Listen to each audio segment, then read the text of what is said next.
Meus irmãos, a paz do Senhor para todos. Vamos ficar em pé, meus irmãos, a permissão dos nossos pastores. Vamos ler a palavra de Deus no Salmo de número 138.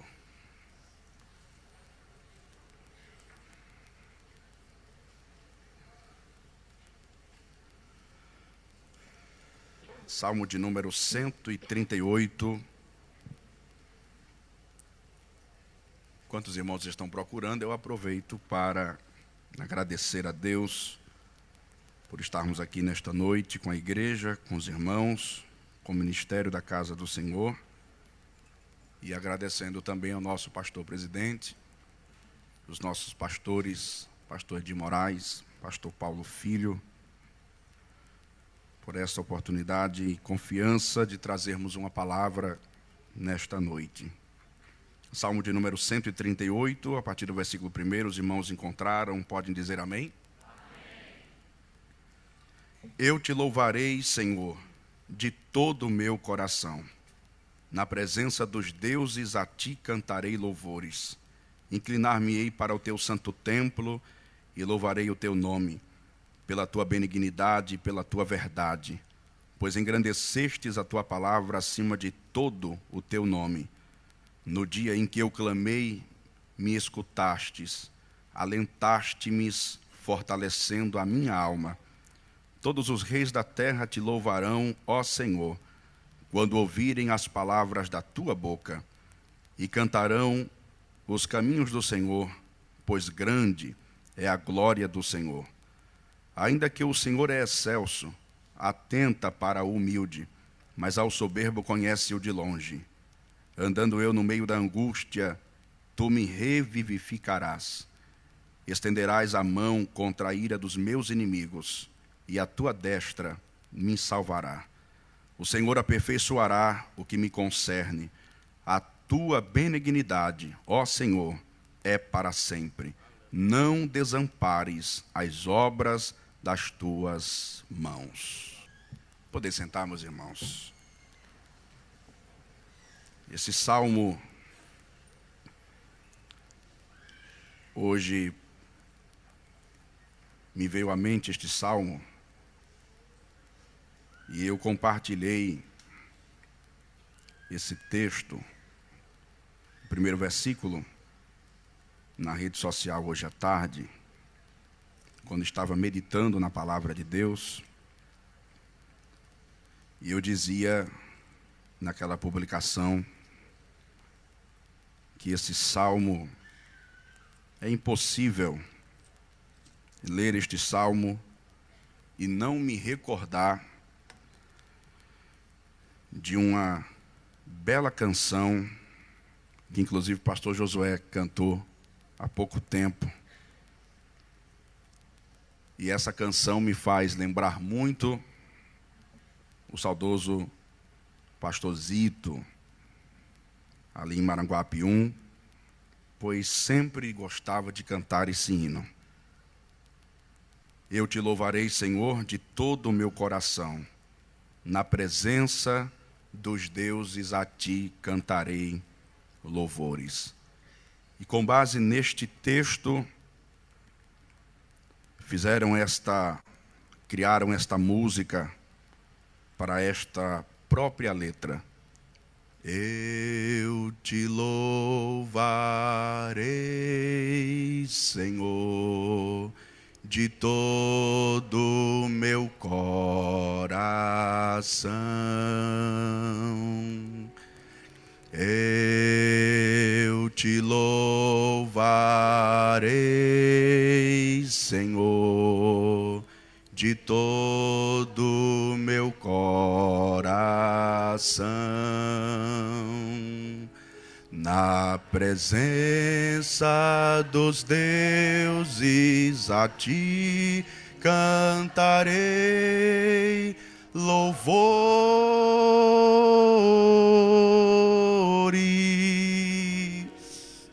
Na presença dos deuses a ti cantarei louvores.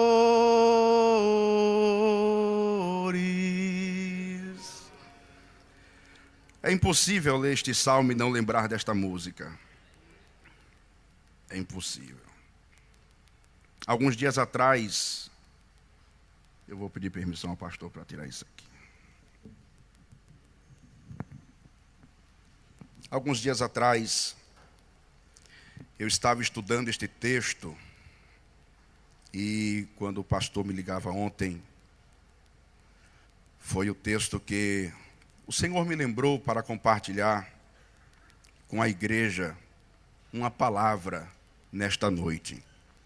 Este salmo, ele é de autoria de Davi, esse homem de Deus que recebeu do Senhor algumas responsabilidades no mundo em sua época, dentro do contexto do Reino Sul e logo após Reino Norte, Judá e Israel.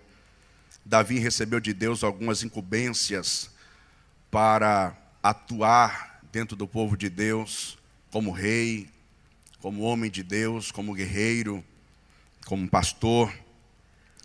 E é interessante que, dentre tantos salmos que Davi escreveu, dentre tantas poesias que ele havia feito, algumas com muita alegria, outras com tristezas, outras com um ar de desabafo diante de Deus, confessando os seus pecados, os seus delitos. Esse salmo, ele é marcado por uma palavra chamada gratidão. Davi resolve compor este salmo em um momento de muita concentração. Ele resolve compor este salmo no momento de uma reflexão aguda. O momento em que Davi para todas as suas atividades, talvez senta em um lugar onde houvesse paz, tranquilidade, serenidade, para que ele pudesse refletir um pouco acerca da grandeza das obras que Deus havia feito para com a sua vida. De maneira que esse texto, ele traz para nós um cântico de gratidão. Davi resolve parar para trazer diante de Deus um salmo, um louvor, palavras de agradecimento, palavras de gratidão ao Senhor. Este salmo, ele é marcado por esta palavra, é um salmo de gratidão. Davi resolve sentar para expor, para externar diante de Deus o quanto que a sua alma é grata ao Senhor por todos os benefícios que o Senhor havia feito para com a sua própria vida. De maneira que este salmo, Davi está recordando os benefícios que Deus lhe fez e está autoestimulando a sua própria alma à prática da gratidão. A gratidão é um atributo, a gratidão é uma qualidade de um ser humano. Eu particularmente, pastor Tiago Rodrigo, eu considero a ingratidão o pior defeito que um ser humano pode ter. E um dia, quando eu disse isso, alguém depois, conversando comigo, perguntou: mas pastor, o senhor não acha que a inveja, ela é pior do que a gratidão? E eu disse a ele, opinião pessoal minha, eu particularmente acredito que não. Porque a inveja, embora seja um sentimento muito negativo, mas é um sentimento de alguém que por vezes deseja ter o que a outra pessoa tem, mas não há nenhuma correlação, possivelmente às vezes, entre essas duas pessoas. A gratidão não. A gratidão é alguém ter sido beneficiado, é alguém ter sido agraciado, é alguém ter recebido um favor de alguém e em contrapartida ele exala a ingratidão em detrimento da bênção que recebeu daquela própria pessoa. Então eu considero a ingratidão um defeito muito grande do ser humano. E Davi está se colocando diante de Deus para se estimular a gratidão, para não incorrer no erro daqueles 10 leprosos que recebem a cura através de Jesus e apenas um volta para agradecer. Os 9 que vão embora são completamente ingratos. Esse salmo é marcado por isto, por Davi estimulando a sua alma a se lembrar de todas as benesses que Deus havia lhe feito e estimular-se a agradecer, a simplesmente agradecer. Isso é tão importante, porque se nós não tivermos cuidados Cuidado, nós somos levados às vezes a vivermos a vida apenas pedindo, suplicando, clamando, mas nunca agradecendo. Então Davi para tudo para agradecer. Eu penso que nesse dia Davi pode até ter feito uma lista de gratidão ao Senhor, lembrando-se de todas as coisas que Deus havia feito na sua vida. Senhor, eu te agradeço pelo livramento do urso, eu te agradeço pelo livramento do leão. O Senhor me deu graça para matar o leão. O Senhor me deu força para matar o urso. Eu penso Davi agradecendo a Deus pela vitória contra o gigante Golias, quando fisicamente ele não tinha condições nenhuma de vencer aquele grande homem, e o Senhor com apenas uma pedra e uma funda lhe deu uma grande vitória. Ele deve estar enumerando o que vem na sua mente de lembrança de tudo que Deus havia feito na sua vida. A consagração para rei de Israel, os livramentos que o Senhor lhe deu quando Saul lhe perseguia e tentava lhe matar, e ainda assim o Senhor sempre guardava e livrava Davi para que nenhum mal lhe acontecesse. Agradecendo porque Deus lhe deu a graça de trazer a Arca da Aliança de volta para Jerusalém, quando era um sonho pessoal de Davi trazer a Arca de volta, e o Senhor lhe concede esta graça. E é marcado pelo texto quando ele dança diante da arca, debaixo de uma euforia, de um frenesi muito grande. Ele canta, ele pula, ele dança. É reprovado por Mical, mas ali está explícita o comportamento de alguém que está desfrutando de sonhos da alma. Então ele está trazendo toda esta relação de gratidão a Deus. Eu preciso agradecer ao Senhor. Eu acho importante mencionar isto esta noite, porque todo ser humano, ele tem um defeito que é inerente, que é pertinente a cada um de nós. Nós temos a mente limitada e nós temos a mente muito curta. Você quer ver uma coisa?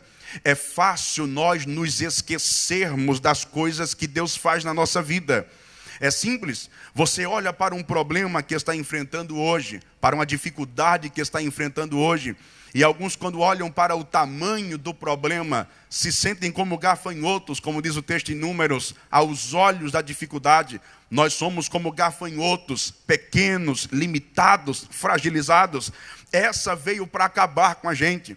E é muito normal que o ser humano se esqueça de que há dias atrás o Senhor nos abençoou. O Senhor fez um milagre há dias atrás, há meses atrás, há anos atrás. Há uma enfermidade hoje, mas há anos atrás também houve uma e Ele curou.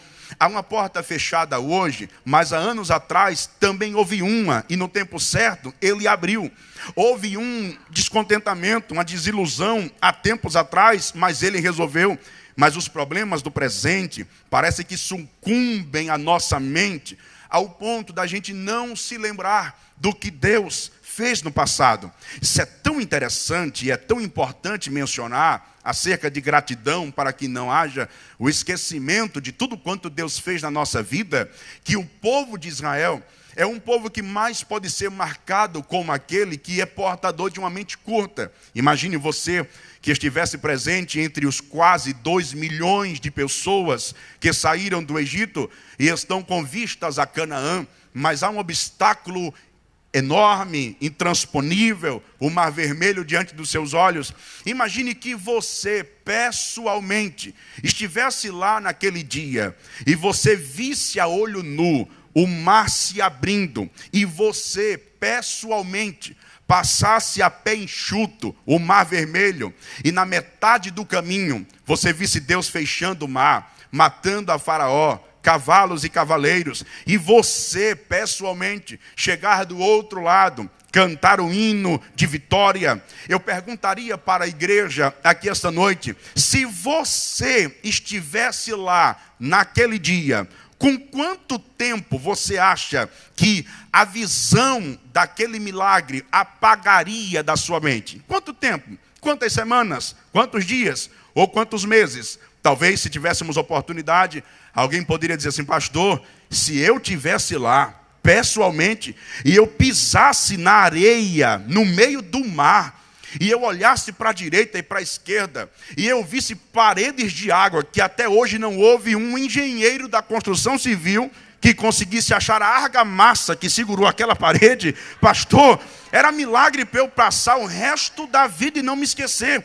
Isso é milagre para a gente nunca mais se esquecer. Quem concorda com isso, diga amém. Para nossa decepção, sabe quantos dias depois Israel se esqueceu desse milagre? Diga aí para o seu irmão, 3 dias. 3 dias depois apenas. Israel está no deserto reclamando contra Moisés, blasfemando contra Deus. E dizendo para Moisés e dizendo para Deus, eu tenho saudade das cebolas do Egito. Eu tenho saudade dos melões do Egito. Eu tenho saudade do alho silvestre do Egito. Moisés, eu tenho saudade até da sepultura, porque lá tinha sepultura e aqui não tem. Moisés, levantemos um capitão, voltemos para o Egito. Me parece que até a liderança do Egito era melhor do que a sua. Nós não suportamos nada disso. 3 dias depois, Israel demonstra comportamentos de alguém que se esqueceu com muita facilidade. A bênção de ontem, o milagre de ontem, a porta de ontem, a cura de ontem, o papel assinado de ontem, o livramento de ontem, a salvação de ontem, o perdão de ontem, o batismo de ontem, o milagre de ontem. E eu quero ser boca de Deus para lhe dizer que o eterno Deus nos trouxe aqui para nos fazer lembrar as coisas que Ele fez no passado. Para quê, pastor? Para viver de museu? Nada disso. Apenas para estimular a sua alma, a gratidão. Antes de pedir, agradeça pelo que Deus já fez. Essa é a primícia de Davi no Salmo, estimular-se a gratidão. E aí eu acho interessante, o irmão pode estar com a Bíblia aberta, se não tiver pode abrir para acompanhar.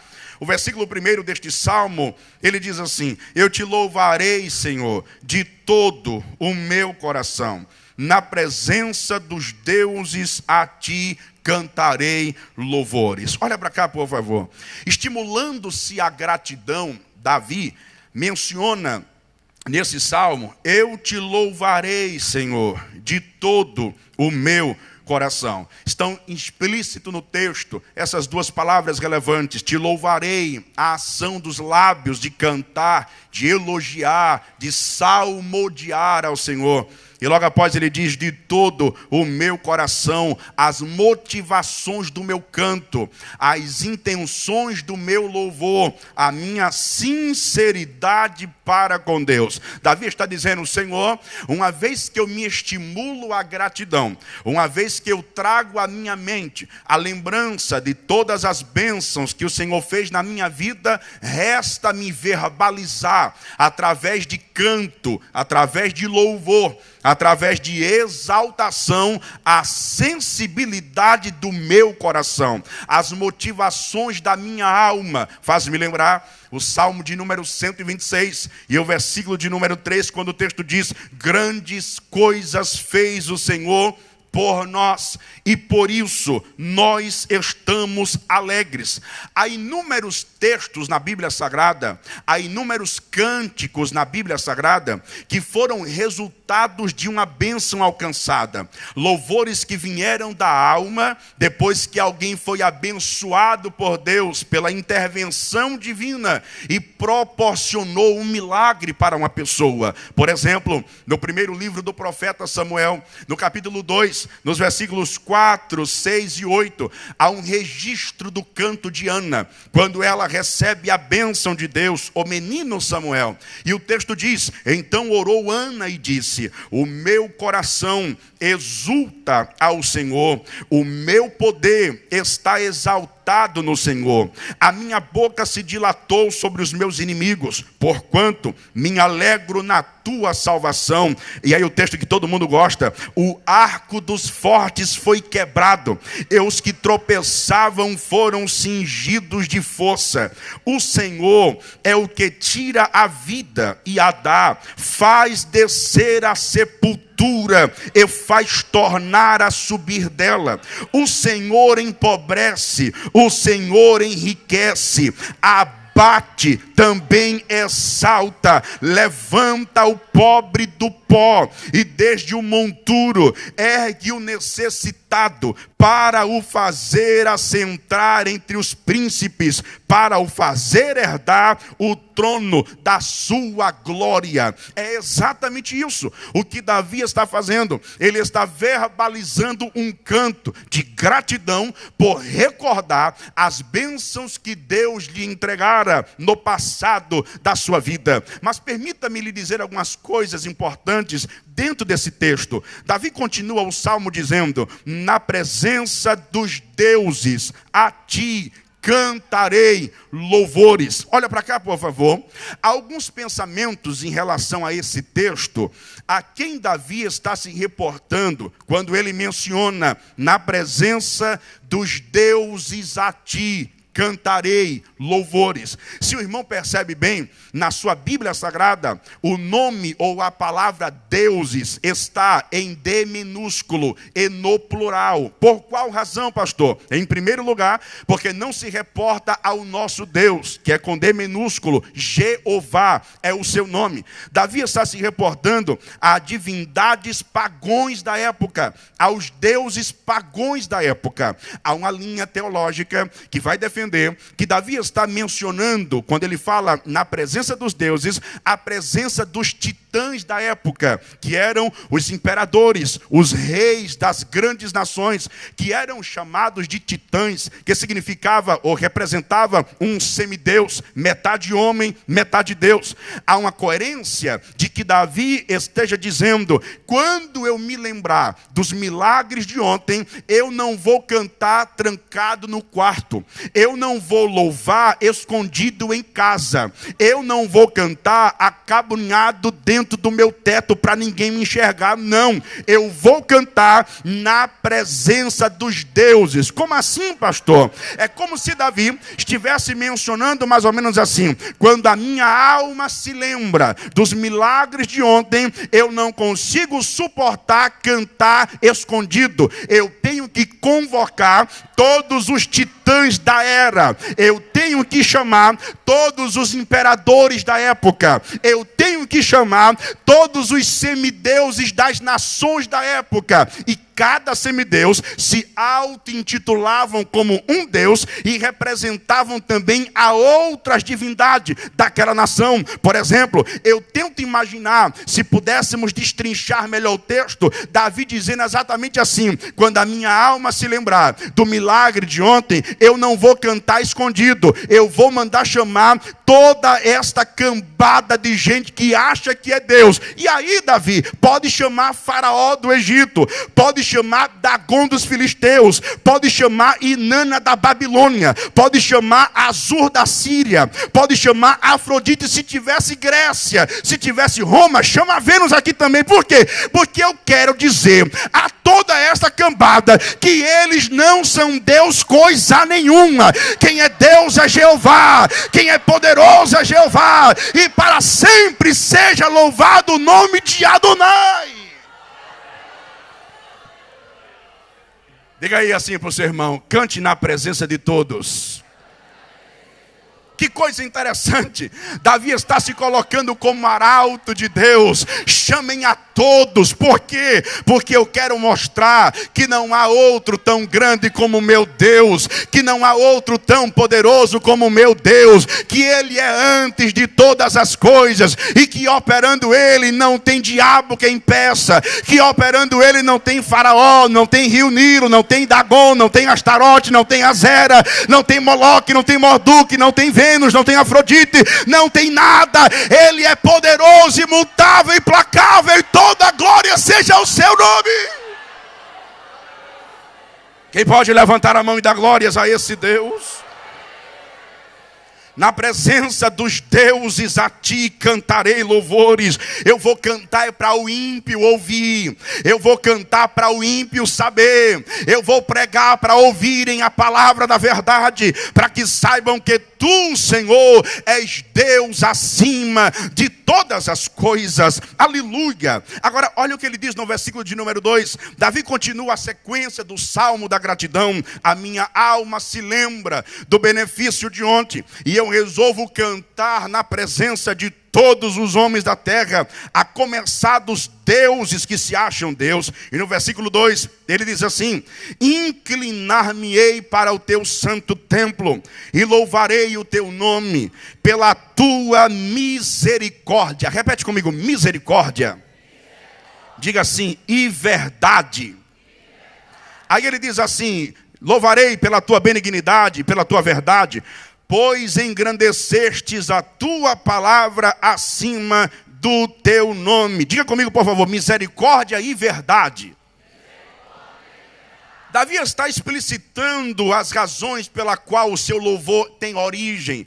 E agora ele vai destinar o canto. Ele diz: eu vou louvar a esse Deus que é maior do que todos os deuses da terra, e eu vou louvar sequencialmente. Em primeiro lugar, eu vou louvá-lo pela sua misericórdia. Depois, eu vou louvá-lo pela sua verdade. Eu acho interessante a sequência do texto, porque Davi não coloca a verdade antes da misericórdia. Ele primeiro coloca a misericórdia para poder depois vir a verdade. Pastor, há alguma importância na sequência da misericórdia antecipar-se a verdade? Assim, nós entendemos na Bíblia Sagrada que as misericórdias de Deus, elas são as maiores razões pelas quais nós não somos consumidos. Por exemplo, na sua Bíblia Sagrada, o irmão pode conferir Lamentações de Jeremias, no capítulo 3, no versículo 22, o profeta, ele diz assim: as misericórdias de Deus são as razões de não sermos consumidos. Olha a razão pela qual Davi está louvando a Deus pela sua misericórdia, porque ele próprio compreende e entende que se não fosse a misericórdia de Deus, ele não estava aonde está. Se não fosse a misericórdia de Deus, ele não tinha o que ele tinha. Se não fosse a misericórdia de Deus, ele não era quem ele era. Quando a ficha cai, que tudo que ele é pela graça, pela benignidade ou pela misericórdia, eu me lembro de Paulo: eu sou o que sou pela graça. Se não for a graça, eu não sou nada. Mas já que a graça está em mim, eu agradeço a Deus pela graça. Por quê? Porque a graça me fez ser quem eu sou, a graça me deu o que eu tenho e a graça me colocou aonde eu estou. Logo, a glória não é minha. Por ele, para ele são todas as coisas. Glória, pois, eternamente a ele, porque tudo é pela graça.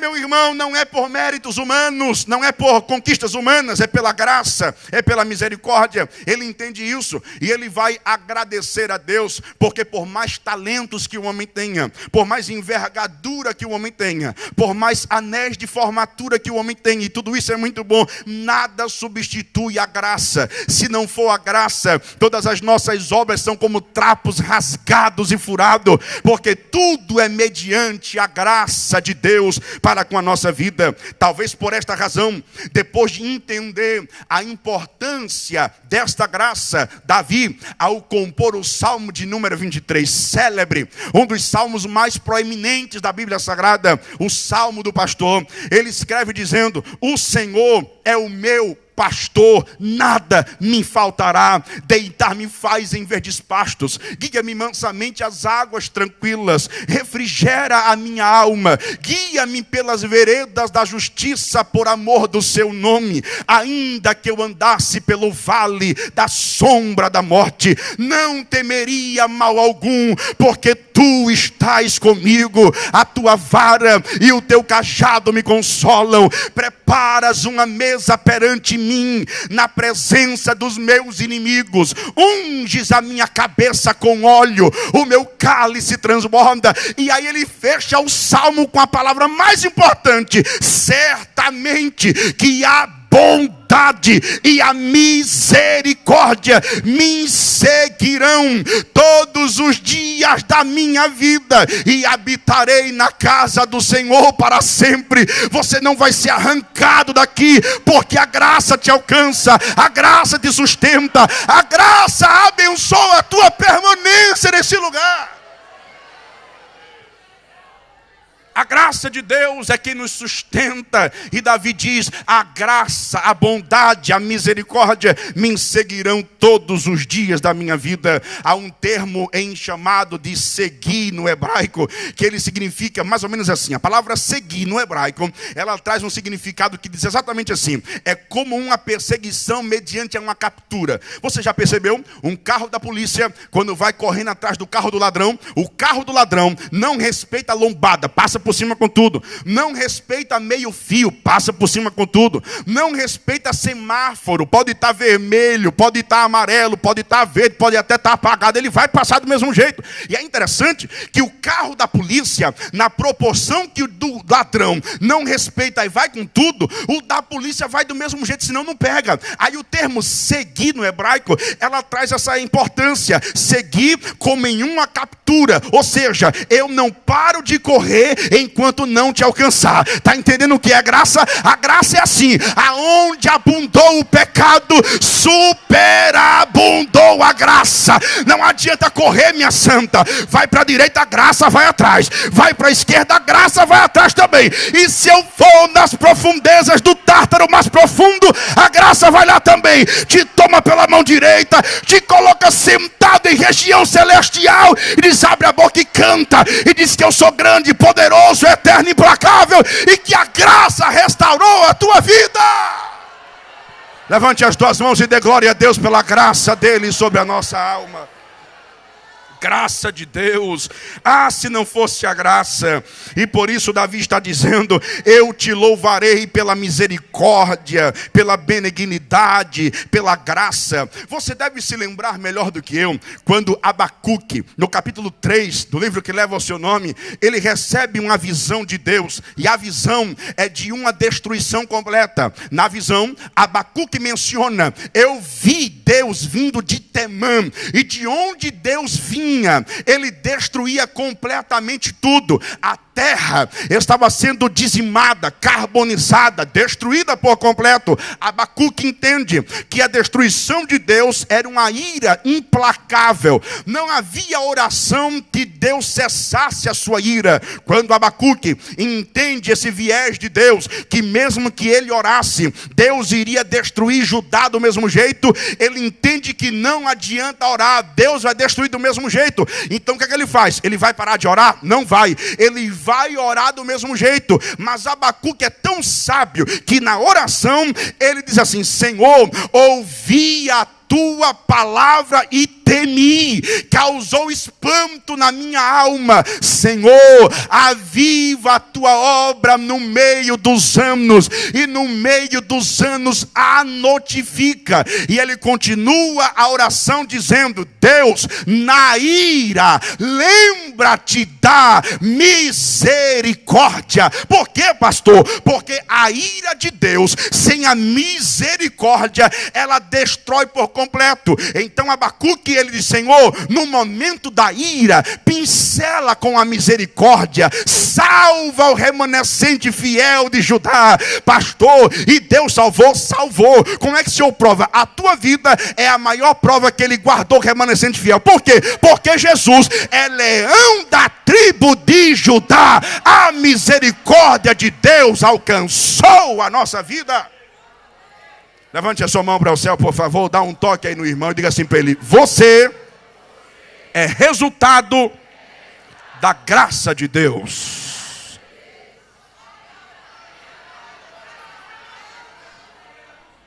Mas ele não para por aí.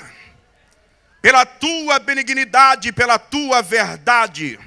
João, capítulo 1, versículo 14. O texto diz assim: e o verbo se fez carne e habitou entre nós, e vimos a sua glória como a glória do unigênito do Pai. Repete comigo: cheio de graça. Não, dá para ser mais forte. Diga: cheio de graça e de verdade. Diga aí para o irmão: graça, depois verdade. Se a verdade vir sem graça, nem eu nem você estava aqui. Mas como a graça veio primeiro, a graça pincelou e a verdade chegou. E você é resultado da graça com a verdade. Porque João 8 diz: conhecereis a verdade e a verdade vos libertará. Mas você só conheceu a verdade por causa da... Quem diz aleluia? Engrandecestes a tua palavra acima de todo o teu nome. O que é que Davi está dizendo, pastor? Davi está louvando a Deus pela fidelidade da sua palavra. Lembremos que Davi está compondo um salmo por se lembrar de milagres do passado. É um contexto de gratidão. Então Davi agora está louvando a Deus pelo cumprimento real da sua palavra. Trocando em miúdos, Davi está dizendo ao Senhor mais ou menos assim: Senhor, tu falastes e cumpristes, bendito seja o teu nome. A tua palavra não caiu por terra. A tua palavra se cumpriu em tempo oportuno e no momento certo. E é exatamente assim, meu amado. Tem gente perdendo as estribeiras. Tem gente perdendo a plenitude da confiança em Deus, porque faz muito tempo que Deus falou e nada aconteceu ainda. E quem disse a você que a promessa que Deus fez se cumpre do teu jeito? Quem disse a você que a promessa que Deus fez se cumpre no teu tempo? Quem disse a você que a promessa que Deus fez se cumpre no lugar que você quer? Quem vai escolher o lugar, quem vai escolher a hora e quem vai escolher o jeito é quem liberou a palavra. Agora, de uma coisa tenha certeza: nenhum tio e nenhum jota vai cair por terra. Toda palavra que sai da boca de Deus, diz o profeta Isaías, não tornará para mim vazia, mas prosperará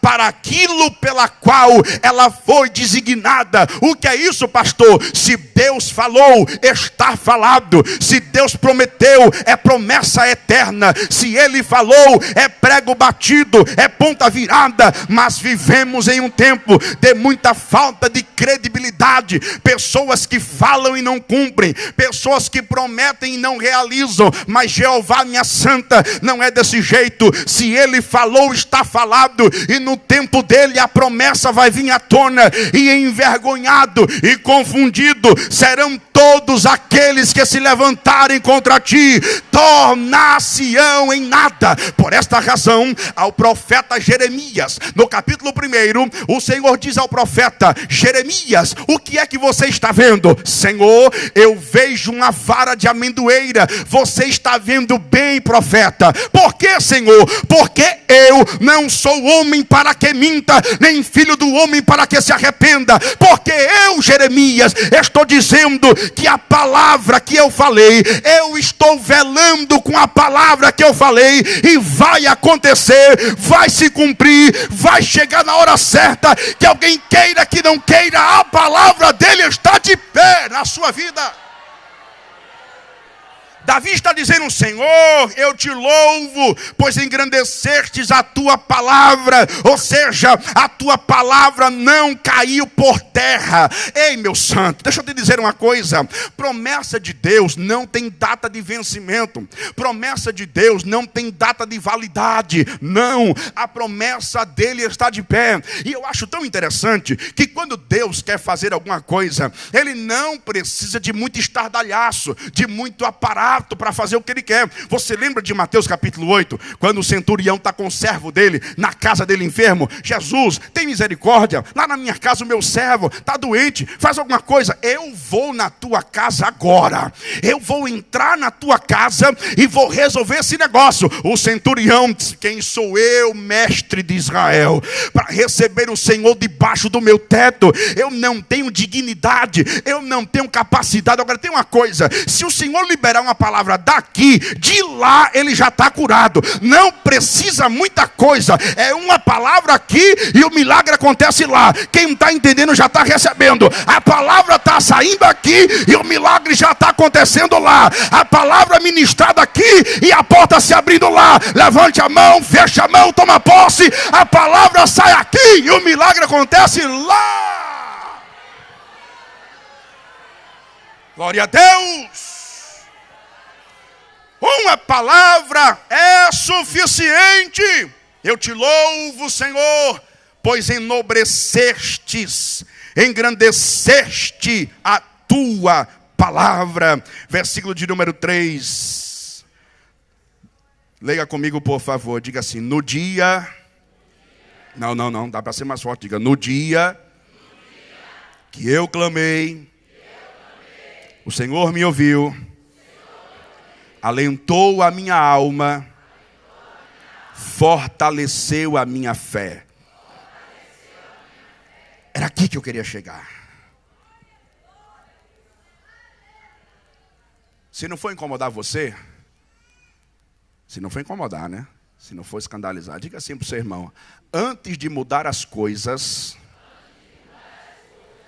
Deus quer mudar você. Agora para o irmão do outro lado, diga assim para ele: antes de mudar as coisas, Jeová quer mudar você.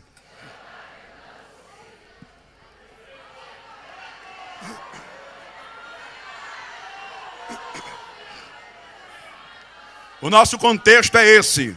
Venha para a igreja. Vamos colocar Deus no canto da parede. E hoje, ou Deus faz, ou Deus faz. Noite de milagre, noite de revelação, culto da vitória. E eu me lembro que um dia desse, um irmão perguntou assim para mim: pastor Tiago, quando é o dia do culto da vitória em Paratiba? Eu disse: toda quinta-feira.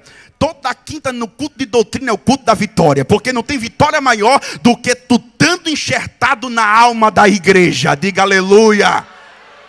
Mas vivemos esse tempo do culto do milagre, da porta aberta, da cura, e apenas isso e nada mais.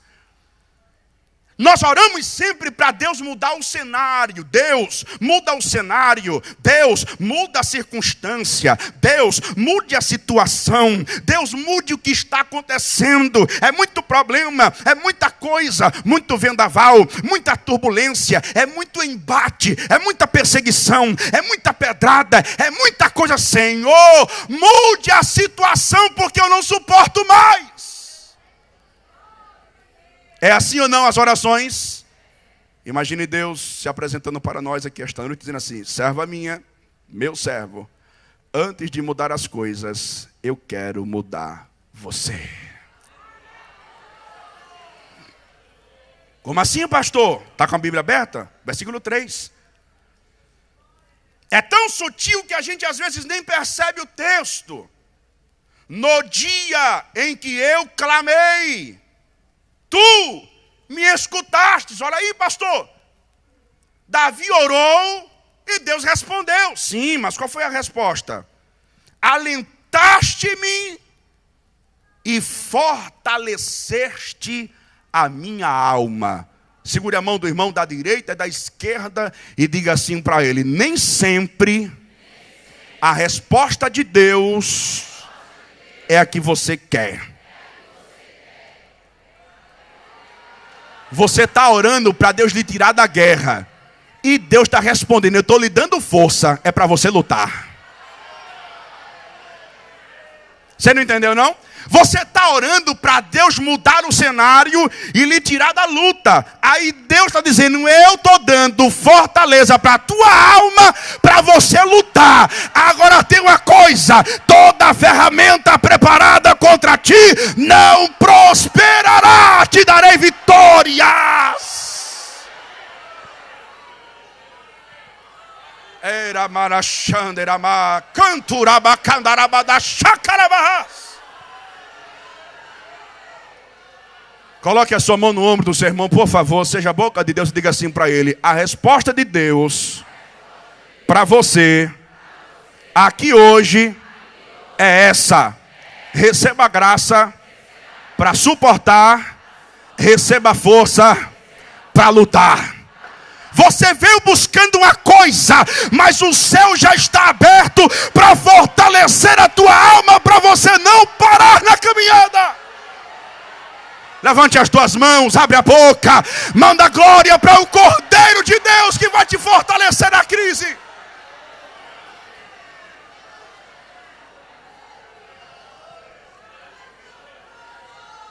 Oh, aleluia, aleluia, aleluia.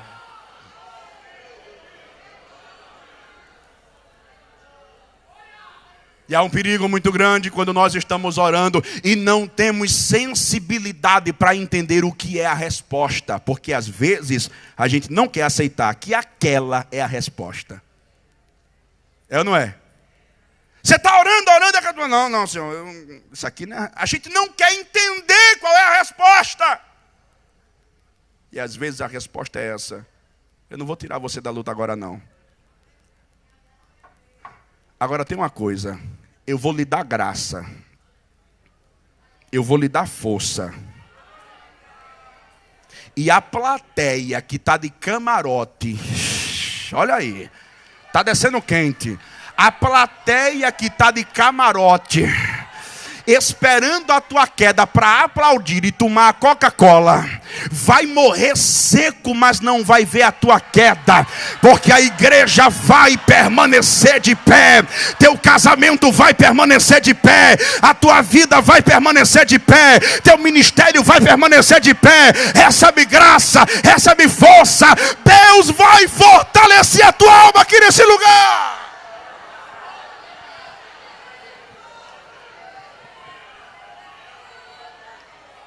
No dia em que eu clamei, o Senhor me deu força.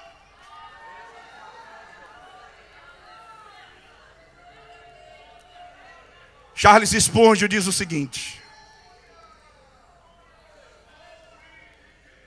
Spurgeon disse o seguinte um dia no seu ministério: se o peso não foi removido, pelo menos foi dado força para suportar. Às vezes está pesado, tá ou não está? Sim ou não? Como diz o nosso pastor, é canga que ele fala? A canga, né? Está pesada nas costas. O caçoar está pesado. Senhor, eu não estou suportando não. Tire o caçoar das minhas costas, Senhor. Tire a canga. Aí você está orando e esperando que a mão da eternidade venha e tire a canga das suas costas. Mas aí a eternidade vem com a bezetacil, injeta na alma e diz: recebe força. Pá!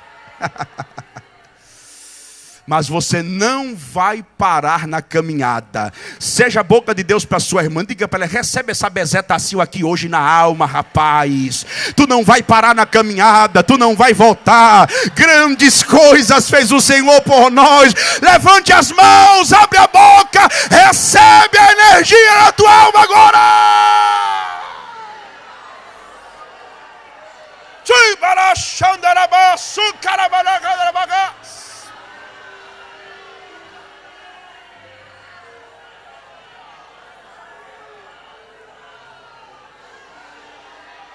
O Espírito de Deus lhe trouxe aqui esta noite para lhe dizer: eu vou mudar você no vale, eu vou mudar você na cova. Agora leão não te devora, fogo não te queima, porque eu estou presente com você, lhe dando graça, força, graça, força, força, graça. Recebe, recebe, recebe, recebe do céu.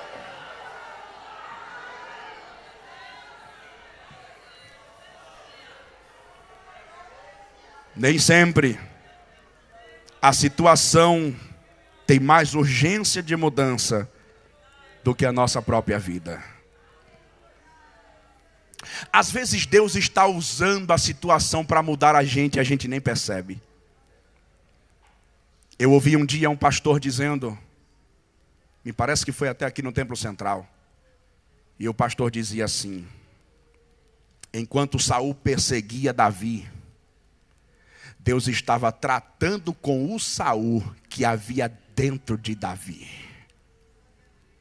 Você está entendendo? Enquanto Saul perseguia Davi, Deus estava tratando com o Saul que havia dentro de Davi, porque não há ninguém bom demais que não precise ser lapidado pelas circunstâncias da vida. É preciso entendermos isso.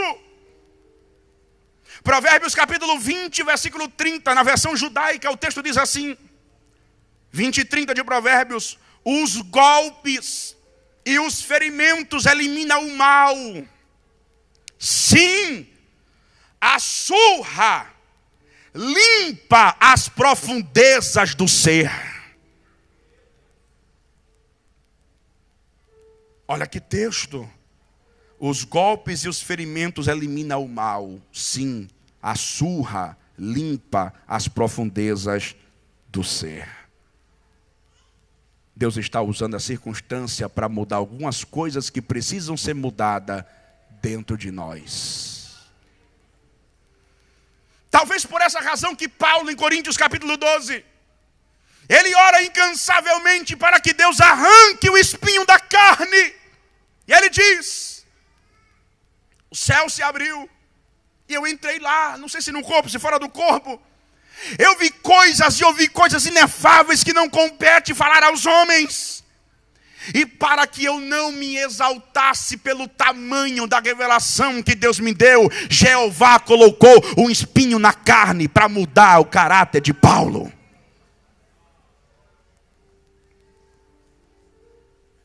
Às vezes Deus não vai mudar o cenário, mas vai dar graça. E eu orei 3 vezes. E depois da oração, a resposta não poderia ser outra. Paulo, a minha graça te basta.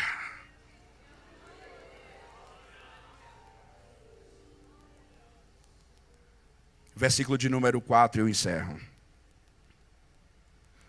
Todos os reis da terra te louvarão, ó Senhor, quando ouvirem as palavras da tua boca. Olhe para cá, por favor. Eu estou dizendo que em tempos de louvor de gratidão, pelas lembranças do passado, Davi canta na presença de deuses, titãs, reis, imperadores. Davi louva a Deus pela graça, misericórdia, verdade e pela palavra. Davi entende que Deus está não lhe tirando da circunstância, mas lhe dando força para suportar o cenário. E Davi, às margens da conclusão do Salmo, ele diz assim: todos os reis te louvarão. A minha pergunta, e a pergunta de Deus para nós esta noite é essa: o que nós fazemos com a graça que recebemos no tempo da crise? Convence os titãs? Esta graça que Deus está nos dando no meio da crise não é aleatória. Não, Deus não está nos dando a graça apenas para fantasiar, para ficar mais bonitinho, não. Deus está nos dando a graça com propósito. Fortaleceste a minha alma na crise. Para quê? Para convencer os titãs. O que você diz, o que você fala, o que você canta em tempo de crise, tem alguém que está escutando. E a pergunta é: está convencendo ou está desmantelando? Atos 16, Paulo e Silas, cárcere interior, meia-noite, chicoteados, rasgado, arrebentado, quebrado, com o pé no tronco, mão amarrada, tudo escuro. E ele diz: você canta e eu oro, e deixa Deus fazer alguma coisa. E o texto diz que Paulo orava e cantava com o seu amigo, e de repente, o texto diz assim: e todos que estavam presos escutavam. Diz aí para o irmão: tem alguém escutando o que você fala na crise?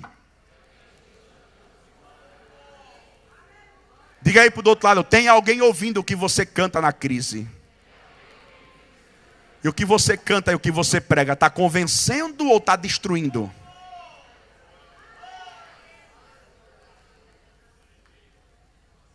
Que devo fazer para ser salvo? Crê no Senhor Jesus e será salvo tu e os da tua casa.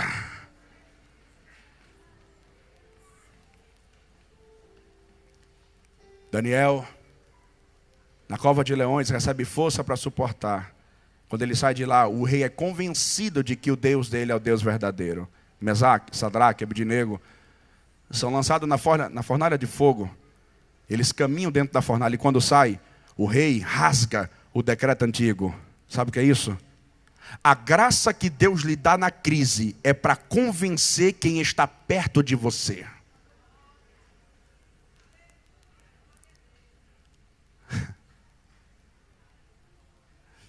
Dá um toque de leve assim para o irmão e diga assim: vai querer essa graça ainda?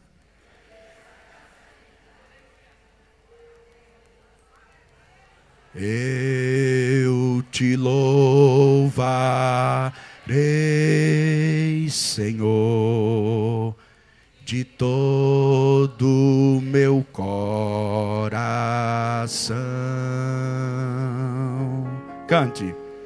Eu te louvar. Da alma, canta.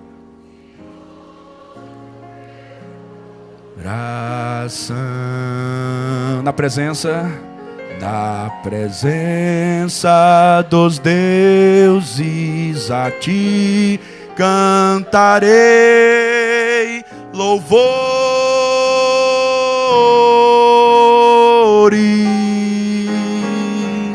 Na presença dos deuses a ti cantarei louvores.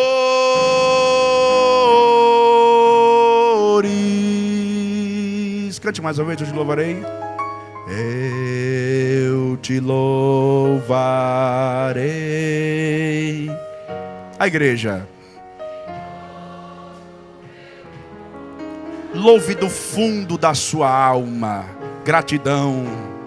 Eu te louvarei, Senhor, de todo meu coração. Na presença dos deuses a ti cantarei louvores.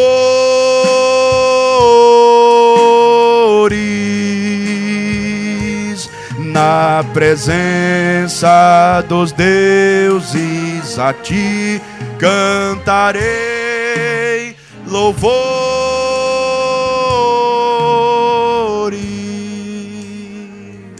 Amém.